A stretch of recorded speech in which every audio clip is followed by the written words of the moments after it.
All rise. Oh.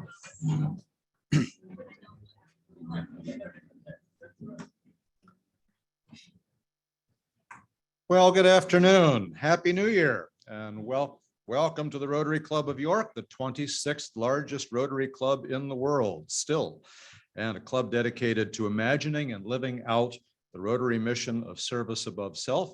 I'm Glenn Miller, the club president. Our opening song today, America the Beautiful, and the Pledge of Allegiance will be led by Brittany Reese. Our invocation will be led for the last time, sadly, by Michael Reichman, who after this meeting will be heading to North Carolina, Charlotte, North Carolina, to take a new position. And our visitors and visiting Rotarians will be introduced by Andy Lynch. Please take a moment to silence your electronic devices.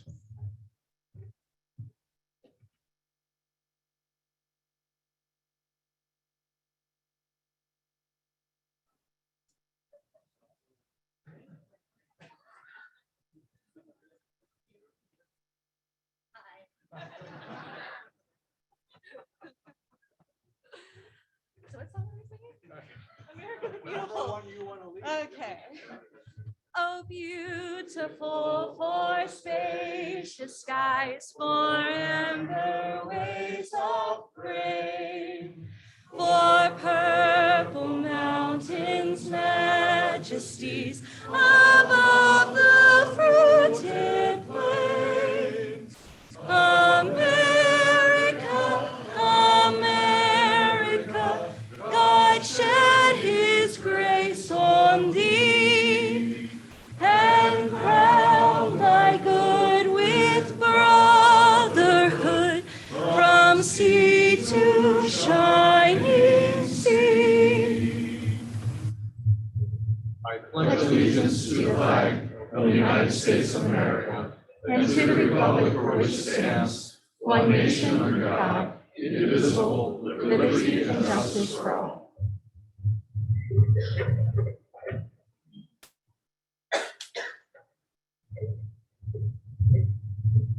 You all need to stand next to Glenn whenever there's opening song, because he harmonizes so beautifully, like none other. Well, Rotarians, here we are. For myself, today is actually literally the seventh anniversary. It was January 4th, 2016 that I began my tenure in York. It's been very special, and it's been a privilege to be on the invocation committee. And in my time in invocation, I have trolled the Governor Wolf. I have quoted AC/DC, Highway to Hell, and I have quoted Blazing Saddles.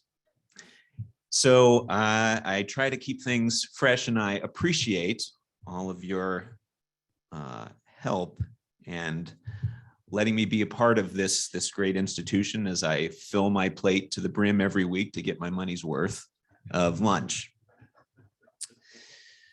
So for the very last time, my last time, please, Rotarians, join me in a word of prayer. As we begin this year anew, let us relish in each other's company. Our shared purpose is service above self, but it's more about serving each self in this room and in our great community. The self is a complex being, an animal with innumerable physical, psychological, and social needs. May this club continue to nourish the souls of our members and all of York County through its worthy service projects. Bless this fine organization, which has provided me with a weekly fellowship that over these past 7 years will stay with me for a lifetime. Bless this club, which is comprised of some of the most impressive businessmen and women who I personally look up to, who are not only wildly successful in their professional lives, but equally passionately and selflessly devoted to this club's mission in making the world around them a better place. May this club continue to be an inspiration to foreigners like me who move here from out of town, whose life journey brings them to York for only a period of time, but will take a piece with them and treasure it for the rest of their lives. God bless all of you, and from the depths of my heart, thank you. Let us all say amen.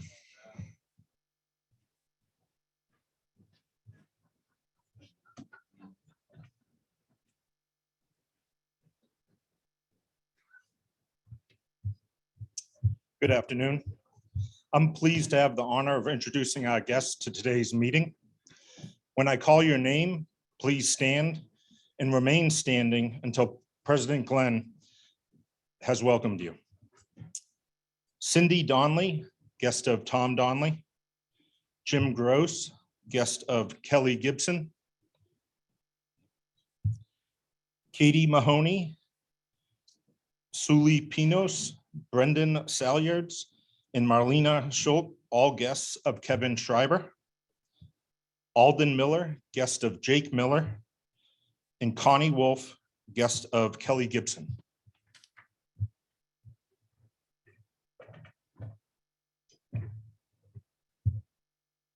Friends, we are delighted to have you here with us today. I know you will enjoy our program very much, as well as the lively group of diverse and engaged community members that surround you. I hope you will visit with us again, and even better, consider joining our ranks. Members, please help me welcome our visitors today. Thank you. And before going on, let me just add a word of gratitude and Godspeed to Michael. Michael, where are you, Michael? I've lost where you sit. Michael, we've been delighted to have you as a part of this club, and even more importantly, a major part of this community for these 7 years. Charlotte's going to be lucky to have you. Their gain is our loss, and we wish you and your beautiful family all the best in this next chapter of your life.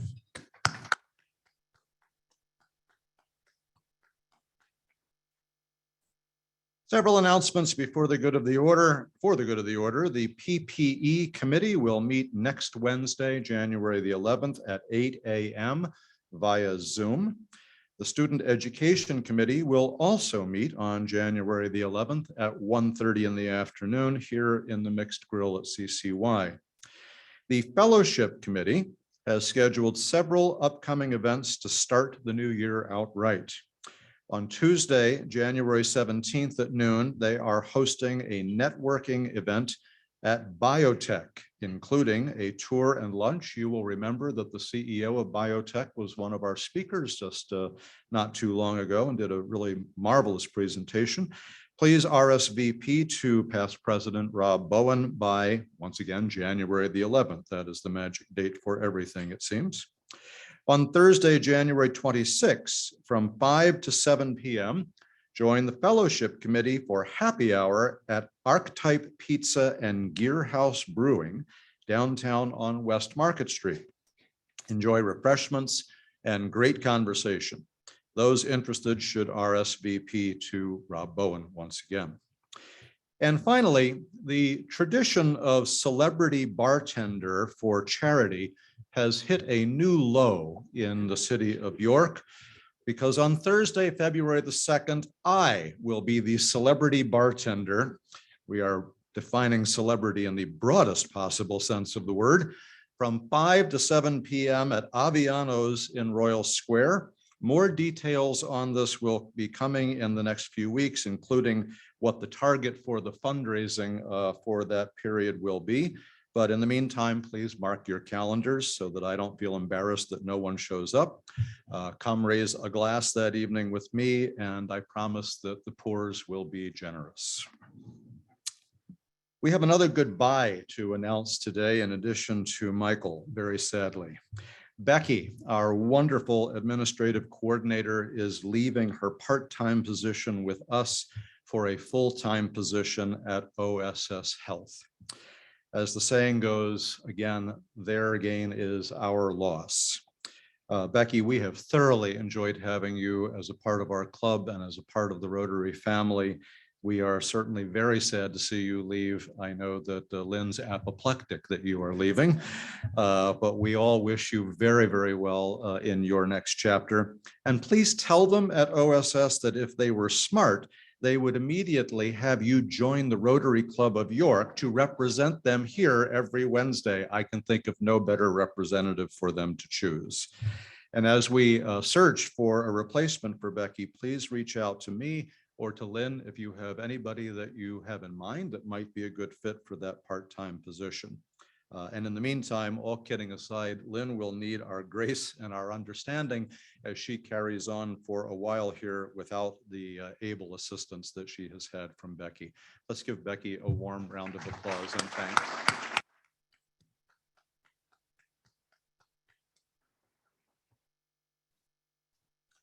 And now I am delighted to welcome our friend Michael Haiti, who has a word to share about our Service Above Self Award. Michael.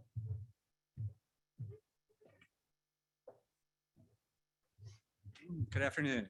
It's a real honor for me to chair the Service Above Self Committee again this year. As you know, the Charles Wolf Service Above Self Award was created many years ago to honor those in the community who exemplify that attitude of self-service, and how appropriate that Connie's here today with us because the legacy lives on. So thank you, Connie. So every year we honor about 4 individuals or groups of individuals who are making a difference in the community. On your table today are the criteria for that person or persons. I'm not going to read it to you. You can read that. The committee will be meeting on the 15th after Rotary to review applications. So please make some good nominations. We know there are wonderful people out there, as you've seen over the last years. Every time we have one of these, we're so impressed with the folks that are really making a difference. So please send your applications in, your nominations, and we're excited about what the year has to come for us. Thank you.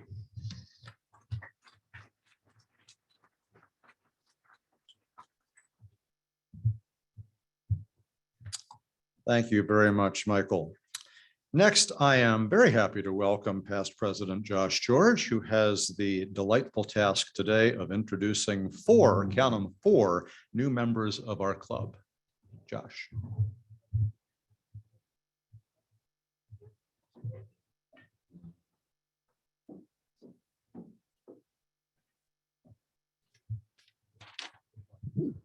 Good afternoon, Rotarians and guests.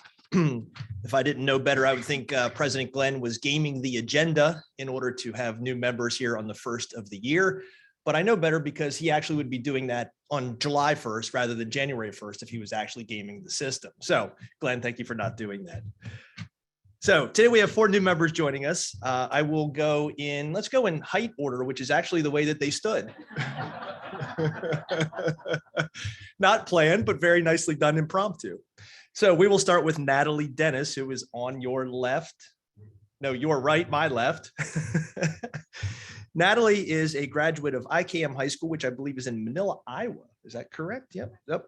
And she went to and graduated from the College of the Ozarks, which is not the TV show that you've seen on Netflix, but it's a college in Missouri. Yes. The only work college in the country.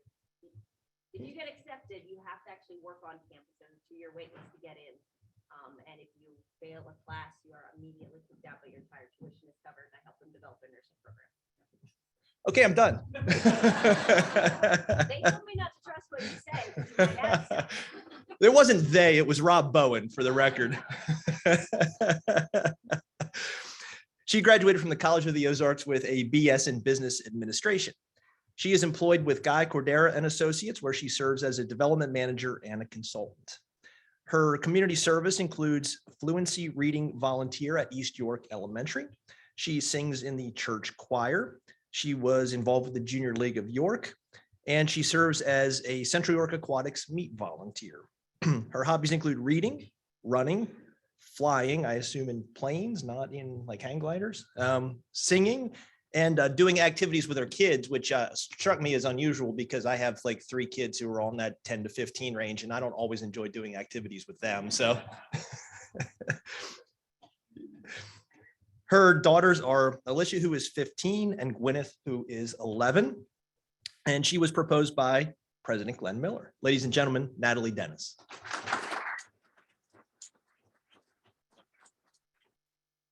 Next, we have Jenny Goodling. I imagine Jenny is no stranger to most of you in the room. She's been very active and involved with our Rotary fundraiser, helping with the tennis portion of that event for many years. And it's great to now have her joining our club. She attended both Dallastown and York Country Day, and she graduated from York Country Day. She went on to Rollins College, where she earned a Bachelor of Arts in Anthropology. She also went to York College, where she earned her MBA. She is employed with Coldwell Banker, where she serves as a realtor. And she is the director of the Goodling Teacher Scholarship, which you may know supports students in Adams, Cumberland, and York counties who pursue teaching. Her hobbies include tennis and pickleball, among others. She is married to Christian Engdahl, and her father, of course, was Bill Goodling. I'm sure many of you knew Bill. And she is proposed by Rob Bowen. Ladies and gentlemen, Jenny Goodling.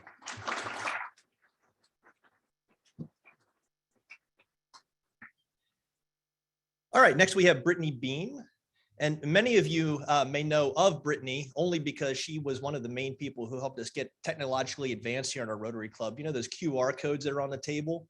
That's her. So you can thank her for that later when she saved you 5 minutes from having to type all of your information in, and she goes right to the website. So Brittany, thank you for that. She is a graduate of Bethlehem Catholic High School. And she went on to Penn College of Technology, where she earned a degree as an associate's degree in applied science, and actually with a specialty in baking and pastry arts from Penn College of Technology. And then she stayed at Penn College and earned her BS in management. She works for the Bailey family of companies, where she is the marketing coordinator. Her community service includes service on the United Way, Toys for Tots, and as an alumni mentor. Her hobbies include baking, golfing, painting, and I love this one, wine making. Sounds pretty good. Bring some in next week. And she is married to Kyle, and she is proposed by none other than President-elect nominee Courtney Bailey Piccolo. Ladies and gentlemen, Brittany Beam.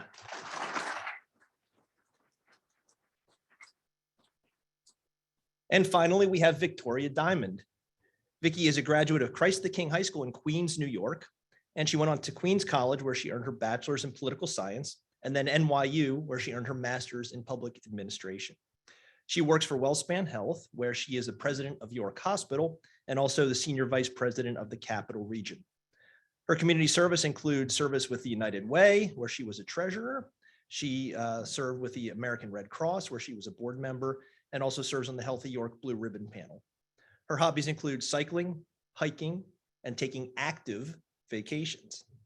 She's married to Richard. They have 2 adult children, Kelley and Danielle. And Vicki was proposed by Ray Rosen. Ladies and gentlemen, Vicki Diamond.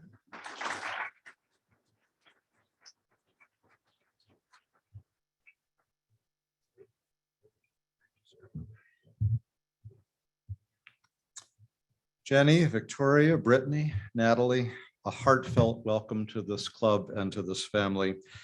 You will sometimes hear folks in this club talk about the difference between being a member of the Rotary Club and actually being a Rotarian in the fullest sense of the word. And I know that as you live into this new relationship and get to know us, you will come to understand what that really means. But I will give you one tip off of what that means. The 4 of you are all great, but it seems to me that Brittany's the only one that started service before she even joined the club. So there's a little tip off on becoming a true Rotarian. I hope that your experience of us in this club will make you a better citizen. I know that our experience of you will make us a better club. Rotarians, let's welcome our 4 new members once again. Thank you.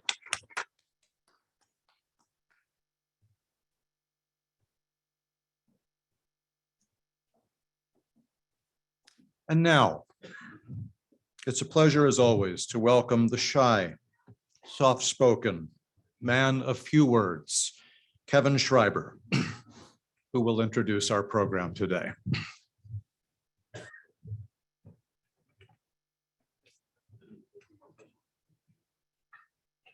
Okie dokie. Happy New Year, everyone. Happy 23. Hopefully everyone's doing well and enjoyed the holidays. Okie doke. As noted by President Glenn Miller, I will be brief, but allow me to add some context for our speakers today. It was in 2020, we all remember that year, that it was in partnership with our county government and members of well over 100 individual person steering committee representing the York community writ large, that collectively, we as York County embarked upon the creation of our county's 10-year economic action plan. We enlisted economic and community development consulting firm Fourth Economy to assist our planning process, and we've remained engaged with Fourth Economy for ongoing data collection and assessment. And despite the challenges of COVID-19, the plan was developed on pace throughout the course of the year, and it was in November of 2020 that plan was unanimously approved by our county commissioners, putting it into action. And as denoted by the name Economic Action Plan, it was intended to be action-oriented. And over the past 2 years, much has been accomplished or is underway as a result of this plan. Past Rotary Club meetings have included updates on EAP initiatives such as Yoko Fiber, childcare funding, trail towns, or our Bloom Empowerment Center.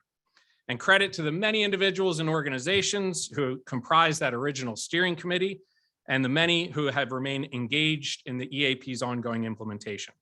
The Economic Action Plan placed a high strategic imperative upon enhancing our community's quality of place, which inherently supports our ability to attract and retain a talented workforce, businesses, and entrepreneurs.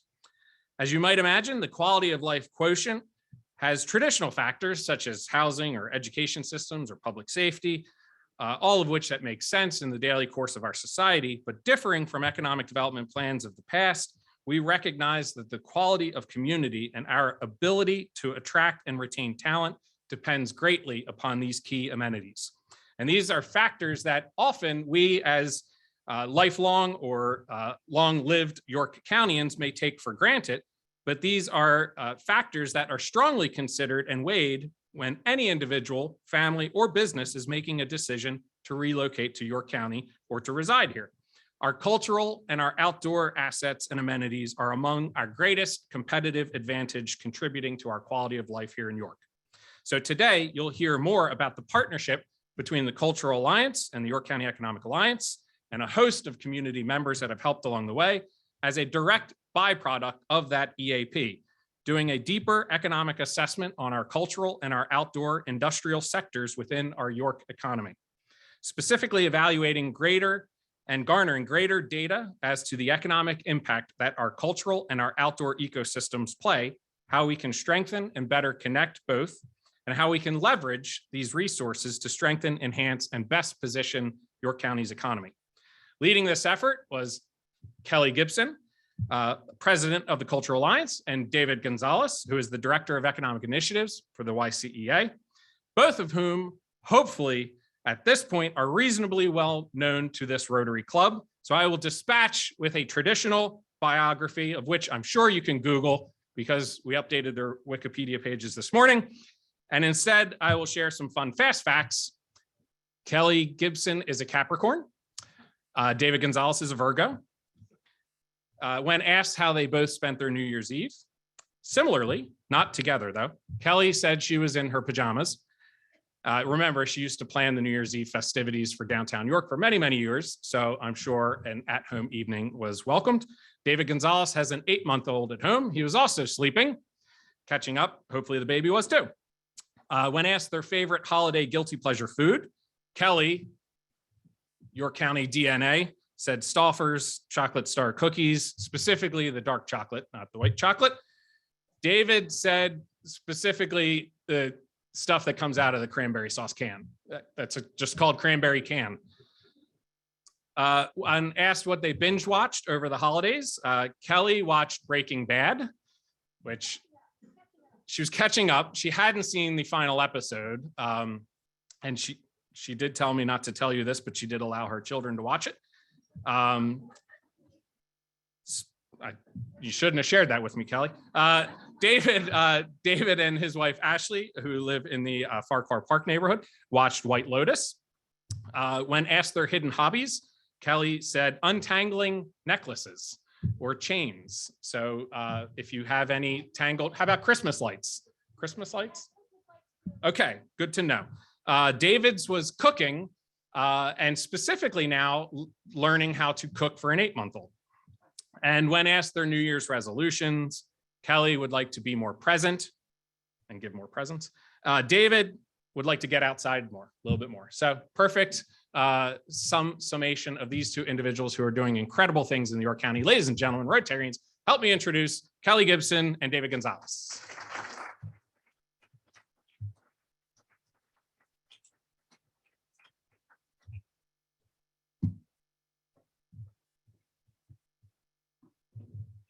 Well, good afternoon, and thank you so much, Rotarians. Fun fact, never tell Kevin anything you don't want him to repeat.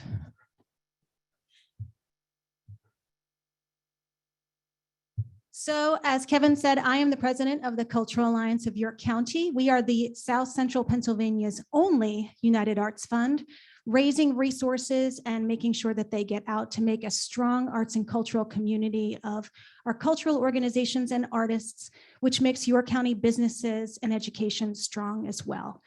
Since our founding, we have provided $12.2 million in assets to our cultural community. And I won't sing poetics about the YCEA. I think we've had a lot of presenters from the organization present already, so you should know way more about the organization than you really should. There's a test afterwards, so make sure we get that ready, prepared for that.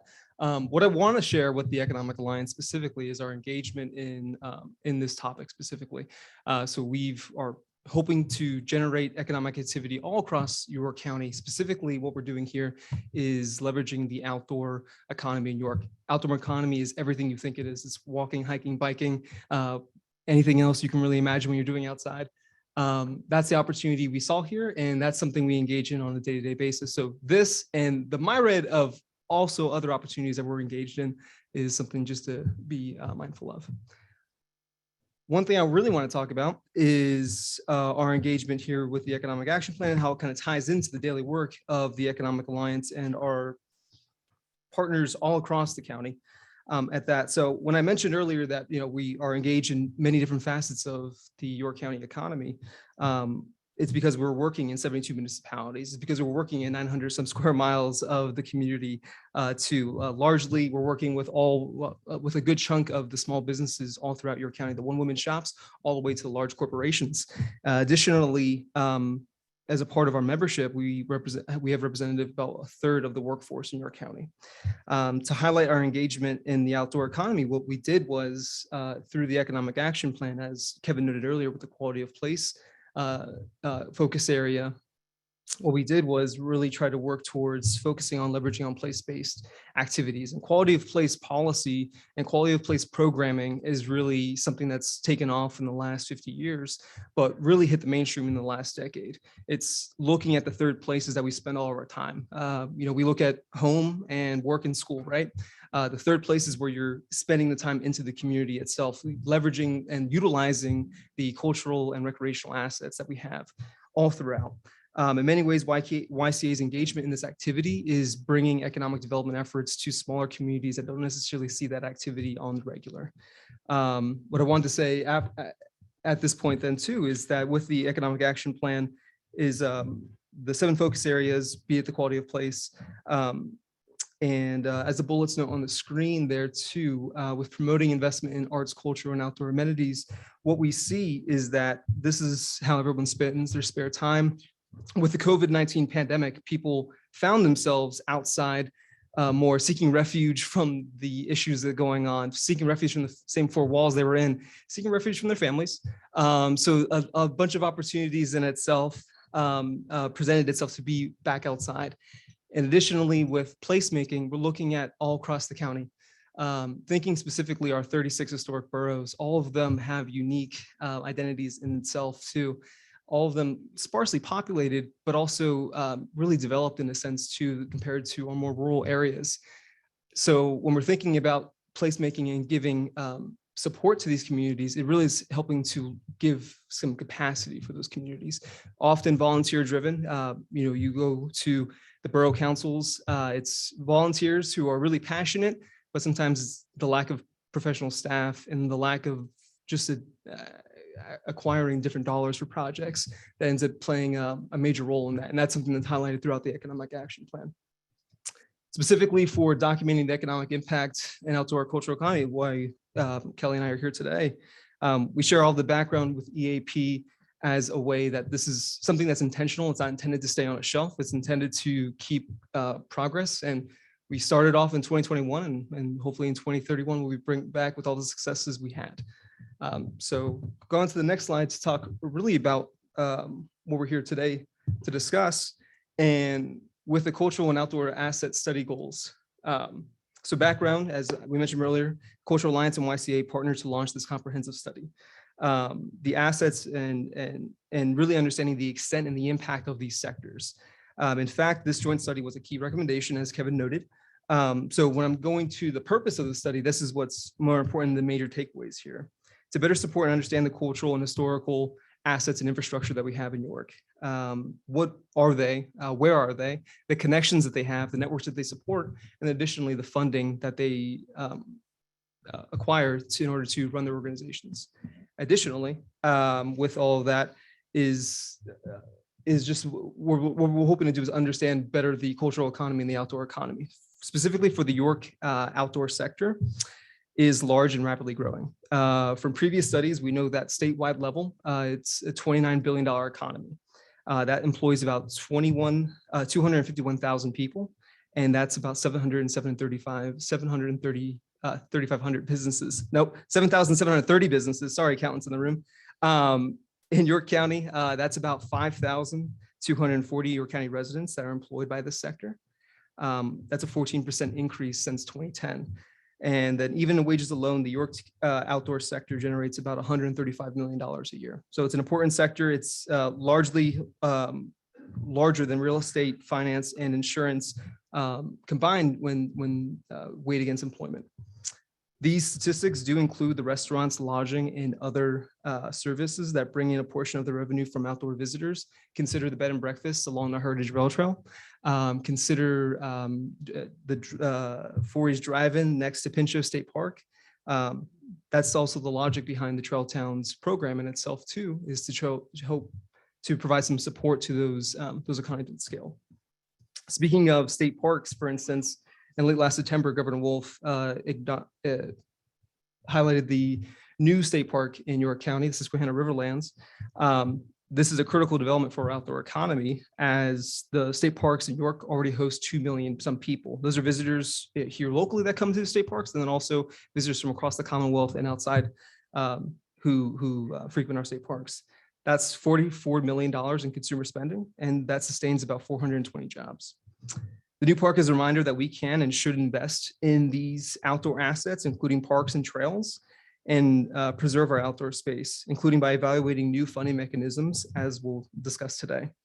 So again, what I leave you with is that we're looking at this as an opportunity based off of what the pandemic has brought. People saw and experience the outdoors once again, people who haven't been for a while. And that's why my goal this year is to be outdoors, be more present in that space.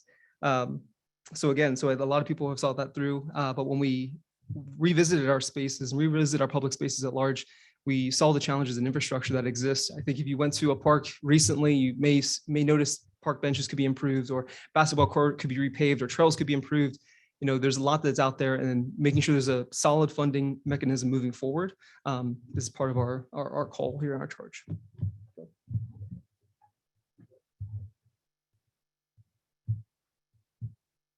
And so it may seem a little odd putting both outdoor and cultural together, but again, that quality of place involves both of those things. And also something else to keep in mind as we go through here, we're going to breeze through what turned out to be a 38-page full report of findings and research, as well as an interactive online ecosystem map, all of which can be found at culturalyork.org. We'll also pass this presentation on to Rotary, so you'll be able to view it later. So keep that in mind if you're squinting at the slides and thinking, how am I going to get more information? It's all available on culturalyork.org, and we'll provide this. But again, back to why cultural and outdoor are so important. In a way, they had an inverse reaction during COVID. Everybody wanted to get outside, and as many of you who maybe frequent your favorite park or rail trails noticed, people were dusting off bikes that were 30 years old and riding them through parks because they couldn't get their hands on bikes, and because all of a sudden the parks were just overrun with folks. The very opposite happened to our cultural community.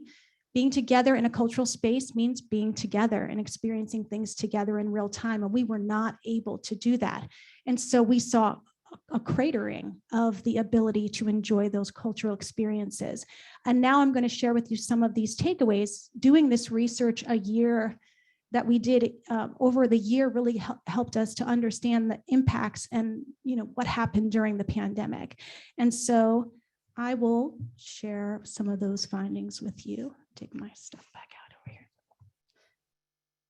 So something really important is, with the way that we have our funding set up for both of these institutions, both outdoor and cultural, they really leverage part-time employees, and they really did that and increased that through the pandemic and out the other side. So we found that prior to the pandemic, we had really 42% of outdoor and cultural groups utilizing part-time employees. That jumped to 57% in 2022. So they've really gotten savvy at, again, our York motto, doing what they can with what they have. But they were able to increase, especially on the outdoor side, their capacity through that part-time usage. This was really, really important to know. We really rely on small and mid-sized organizations in our community, especially on the cultural side. That means that they have an operating budget of $100,000 or less. So keep that in mind. We're not talking about large institutions here. For the most part, throughout our county, the majority, which is about 57%, a little bit over half, are under that budget threshold. And then we have a mix of mid to large sized organizations, but they're the ones doing the boots on the ground work in the community. So it's really critical for them to have dollars to do the work that they do, because they do it on a shoestring, and many of them are doing it with part-time employees.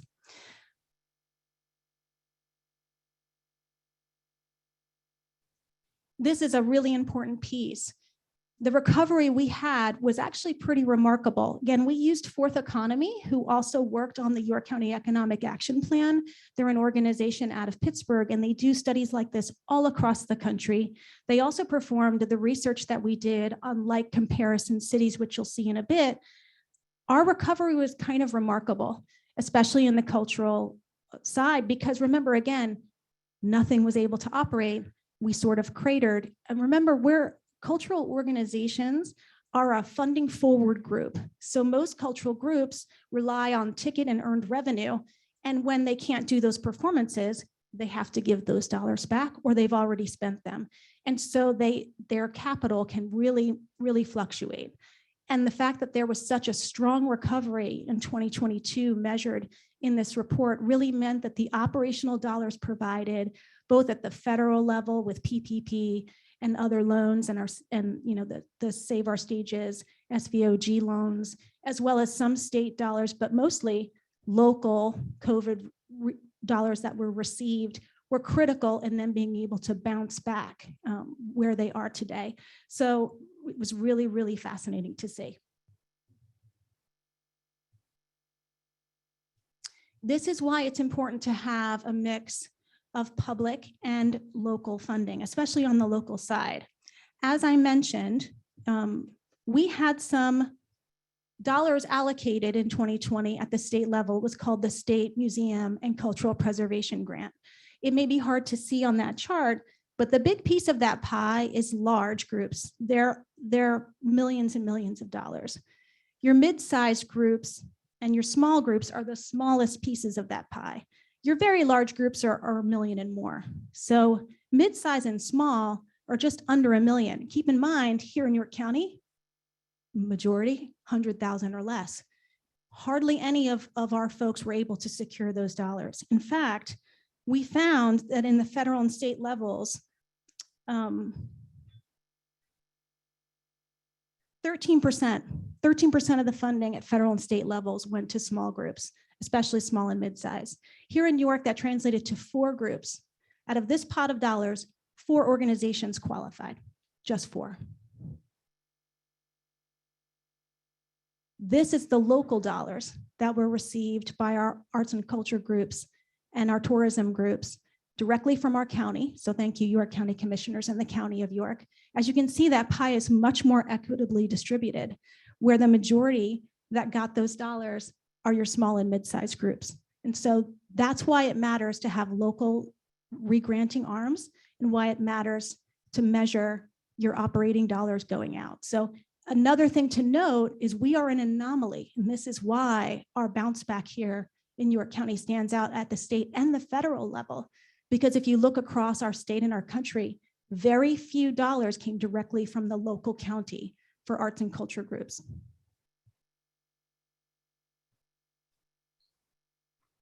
And so if you visit culturalyyork.org, you will see in real time this ecosystem map. It's very cool and very interactive and not something conducive to this type of presentation, but I will step you through some of the best parts of it. But if you visit culturalyyork.org, you will get access to this ecosystem map. And what's important to know about this map is it's relationship-based. It's not geographically based.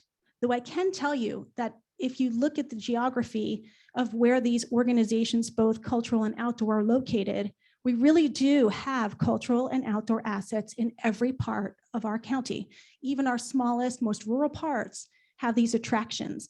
The connections to them may be a little less, but they are all connected. What we're going to work on is how do we get them to be better networked and connected to each other? So I'll show you a couple of cool tools on the map. So the map view, it's hard to see here, but when you click on it online, you'll see triangles and squares. The triangles are our cultural groups. Our squares are our outdoor organizations and assets. If they're gray, you can't really see that. If they're gray, that means that they've been mapped, but they don't have survey data. And we're working on getting all of those to be colored soon. If they have color, that means you can click on them and you can see details about them. So that one orange triangle in the center is the Cultural Alliance. And those are all the organizations that connect to us. So if you hover over one of those triangles or squares, you'll see how they connect to one another and how deep their connections go. We give money so we can have connections to organizations we fund and support. So you can see how those connections are deep because we connect to them and they connect to their partners and other groups that they work with and artists that they fund, and the connections go on and on. Our outdoor folks have a little less connection because as you get to the smaller outdoor amenities in our municipalities, they don't have as much direct connection to each other if they're not a state park or a county park.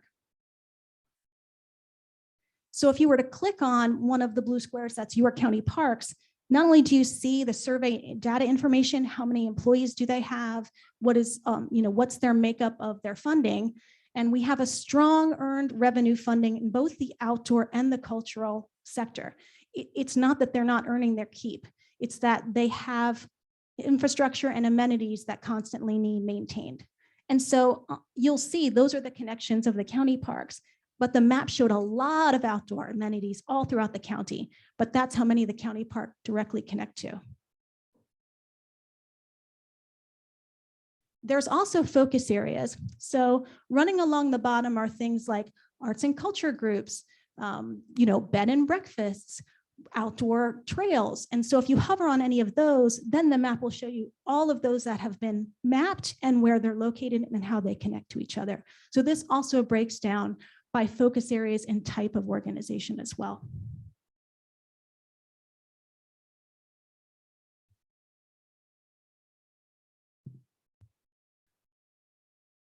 So in York County, the majority of our dollars comes from private, both corporate and foundational sources. That's where most of the dollars come from, especially on the cultural side. There is significant public investment that we receive for our county parks, for different parts of our different outdoor systems and spaces. But really, compared to other places in the country, we don't really have that same mix. So Fourth Economy assisted us by locating 6 different places across the country that have some similarities to York. Demographic makeup, socioeconomic makeup, the ways that their communities are set up municipality-wise. So we looked at all of those different ideas and then said, well, they have public funding for their arts and culture and outdoor assets in their mix, and we don't. What looks different about that? What can we tell as takeaways of the positives and the negatives of that? And how does that change other factors in their community? And so as David mentioned, in the outdoor creative sector, that's 8,000 people, 8,000 residents are employed in that sector. And, you know, we really have a different resiliency in our communities. Again, cultural, especially outdoor assets have this as well, but cultural groups, you can't outsource what they do. They do what they do. They're an economic generator, and they're the only ones who can create what they create. And so they're not reliant on supply chain issues. They bounce back pretty quickly. And we saw through our study and compared to other places, that bounce back that happened in York County that was a bit unique, that really aided in local economies turning over and getting better after the pandemic faster than other sectors did.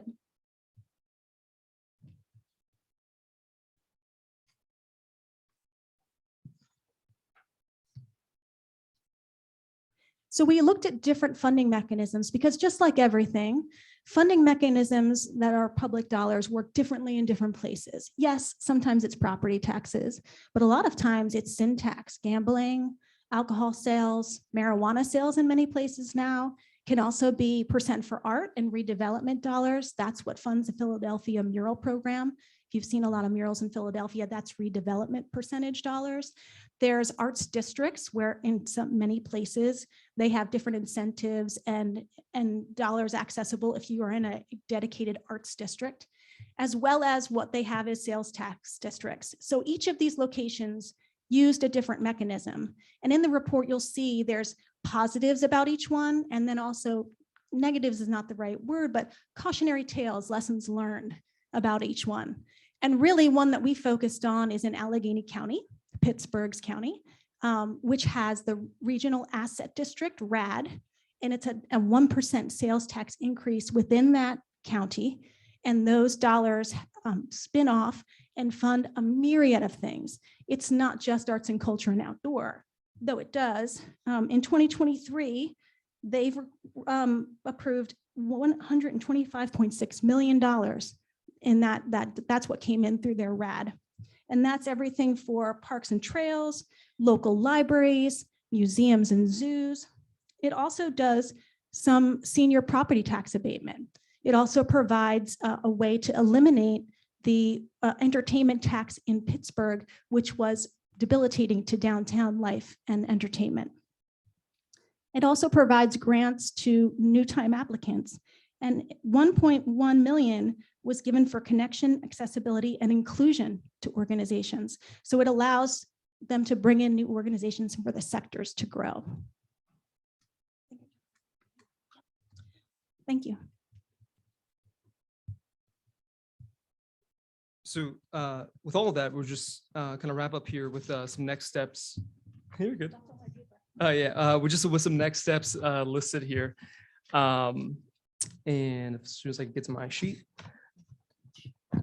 So with that, so building on what Kelley noted, and the national best practices that were gathered throughout this report and some useful recommendations, we're looking at jointly for the Cultural Alliance and the YCEA to return with our steering committee and look at other partners as well, civic philanthropy, business leaders, to come back to the table on the issue, what was highlighted throughout the report itself. So for the funding aspect of it, and this is sort of important because this is one of the major takeaways from this report, is that we must consider purposes and goals and the scope.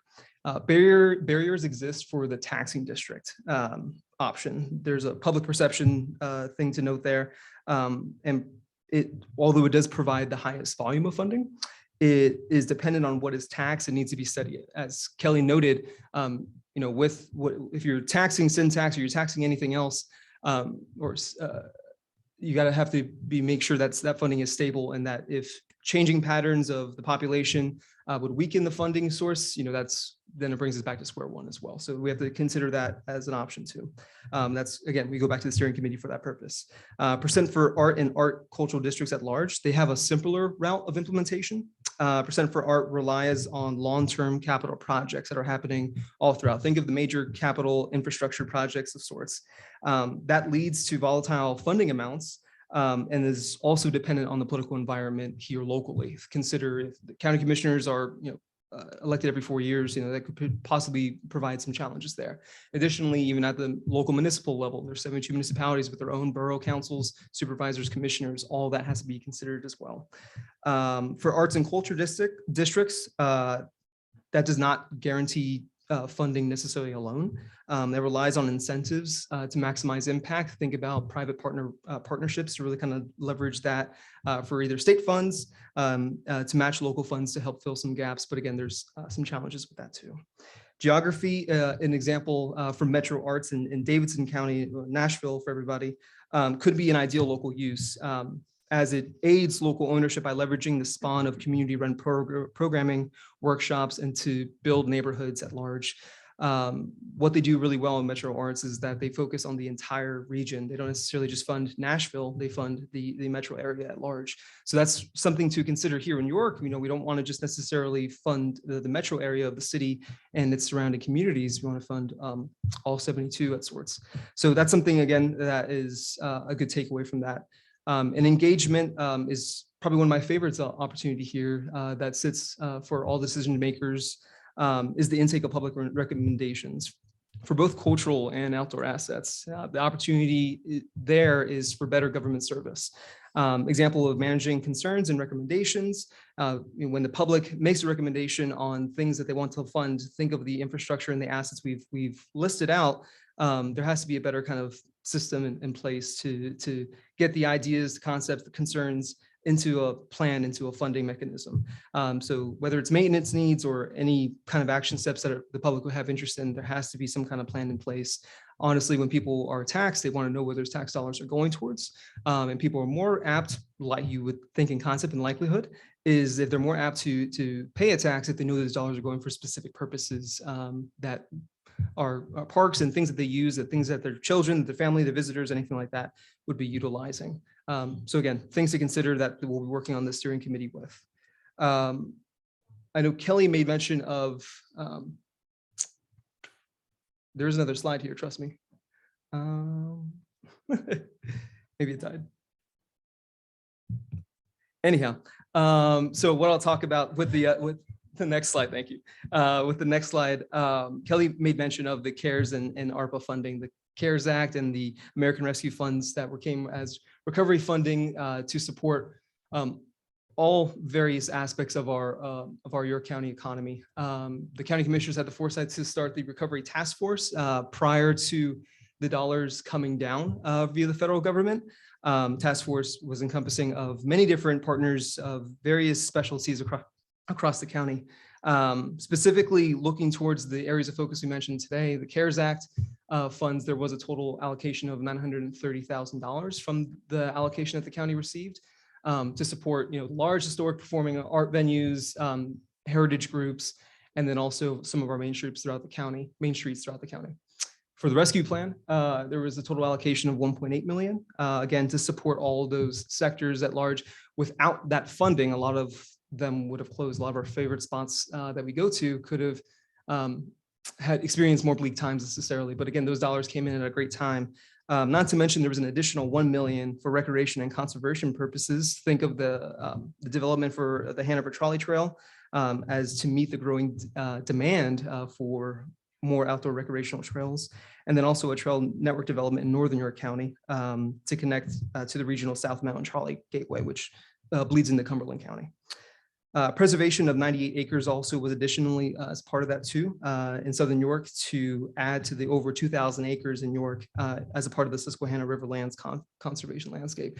So I share all that to say that there is a notion of funding beforehand. Again, all that being is that it was recovery dollars, but there is an example that we can play off of for future use. With that, I think we're ready for questions and any thoughts. Thank you.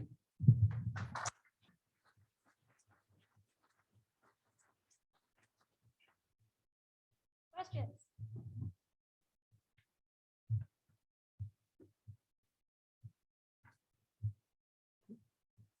I think we planted a few questions in the audience. Do you want to give those to us now?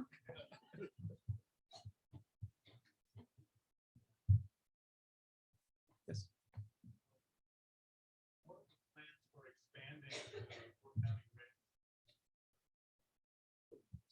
Sure. Also, Repeat the question. yes, the questions were, what are the plans to expand the current rail trail offerings in York County? That is led by the York County Rail Trail Authority. We are working in partnership with them as a part of the parks and YCEA. So there are plans currently for the Hanover Trolley Trail, extensive of 16 miles from Hanover Borough to Spring Grove. So that's a long-term goal that they have there. So that's one an instance too. And there's certainly other opportunities there too, but just making sure we get funding in place for it is what's the next step.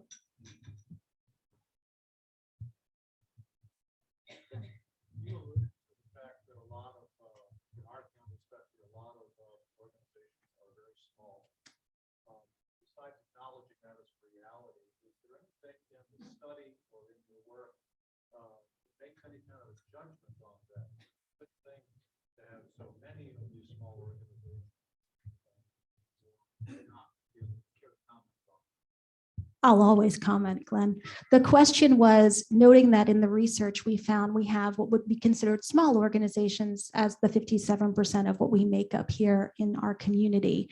And that's not unusual in the more what we call the wilds, the not Pittsburgh and the not Philadelphia. In between, majority is small and mid-sized organizations. I think that we have a majority of smaller organizations because they grow to the resource size they're able to achieve. Even now, we were able to, in advocacy work, secure $15 million of ARPA funds for cultural groups at the state level, again, in the 2022-2023 state budget. But the recent guidelines have now stipulated that you must have at least a $250,000 budget annually or above to even apply for those dollars. Now, we were able to get a carve out for creative professionals and artists because the first time they were completely missed, and they had been missed in almost every, even in PPP, the documentation of their work as an artist is not usually match up with what a lot of these federal and state dollars want. So advocacy is really kind of the work that we do to try to secure these resources. Again, regranting matters. We're able to be the boots on the ground for Pennsylvania Council and Humanities dollars to help them get to the folks who are small, who again, part-time employees, they don't have a grant writer on staff. They really don't have someone who's looking out for these things. So we, as much as possible, are trying to be that mechanism for folks. But again, I think it's also because the mix of funding available, it favors those who are stronger to be able to get those dollars. And so I think that there's some democratization available with having a mix of public and private partnerships. Yes.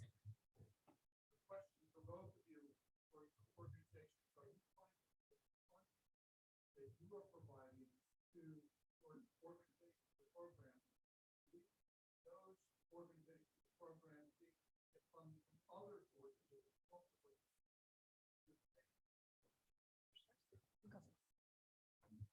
So the question is, funding from our different organizations, both the York County Economic Alliance and Cultural Alliance, to these cultural and outdoor organizations, is that leading them to additional funding? And the answer is yes, 100%, absolutely, 1,000 times yes. It really is giving the vote of confidence, especially, again, those small groups. They get dollars from the Cultural Alliance or York County Economic Alliance Bloom Grant. They then can say, we're investable, and others will see them as investable. And also, another thing to note, even with our creative entrepreneurs and artists, a year later, a small grant still can be measurable in the difference in the amount of volume they can produce, their independence from having to have things manufactured outside of their manufacturing. So there's so many different ripple effects that comes with. So great question, thank you. And just to echo off of Kelly's point about the Bloom Grant opportunities too, what we also saw through the recovery programs and recovery funding that was utilized through the CARES Act and also ARPA is that a lot of organizations, a lot of small businesses never applied for grant opportunities prior to the pandemic. So there was a whole educational kind of opportunity there where people didn't understand how to go through the process. So understand what materials they necessarily need. So there was an educational opportunity, a component of all of that too, that has really made the businesses stronger for the better in the sense for seeking additional dollars moving forward.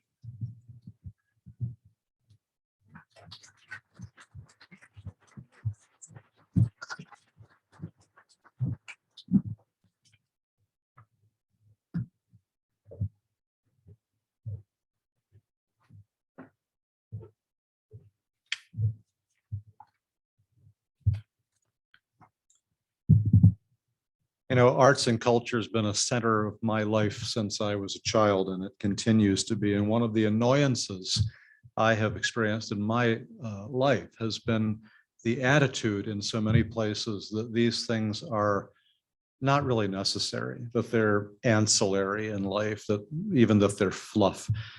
Your study and the work that you've done here has helped to remind us that these things are anything but fluff or ancillary. These things are key components, not just to a full and robust and engaged community, but key components to a robust economic life in our community. And so as somebody who's passionate about the arts, especially nothing against the outdoor stuff too, but you know, I was busy learning how to harmonize singing when other people were outside. But thank you for the work that you've done and for lifting up the real reality of these things in our community. Let's give our presenters a hand once again. In honor of their presentation today, Kelley and David have both signed the book plate for the book Different is Beautiful Too by Melanie Haiti, the wife of Rotarian Michael Haiti, which will be donated to the York Day Nursery at Tech Grove. Next week, our speaker will be Rita Marie Trippett, the director of the York College Community Opportunity Scholarship Program, more widely known in our community as YCOS. Students selected to participate in YCOS receive guidance during their high school years to facilitate their graduating from William Penn High School with the academic credentials required to be accepted at York College. If they are accepted at York College, students are provided 4 years of tuition-free education along with room and board. During their college experience, they are required to participate in activities that promote leadership and civic responsibility and that link them to potential employers in York. Rita Marie will be joined by students and graduates to help tell this remarkable story. Please join us. And close out our day, our quote of the day from Stephen Covey: "Live out your imagination, not your history." Friends, again, a happy new year. This meeting is adjourned.